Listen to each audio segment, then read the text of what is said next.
There are 5 types of sentences in English language. Which are they? Come here, Madhya. Please give the answer. They are assertive, negative, interrogative, imperative, and exclamatory. Who will give the example of assertive?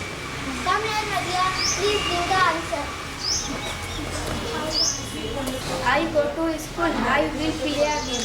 Very good. Who will give the example of negative? Come here, Kashif. Please give the answer. I don't go to school. I will not play again. Very good. Who will give the example of interrogative? Come here, Madhya. Please give the answer. How are you? What's your name? Who will give the example of imperative?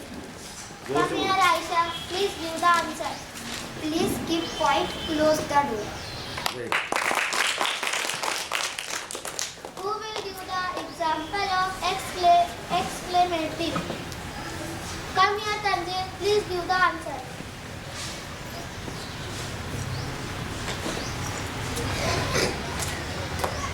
What a big man!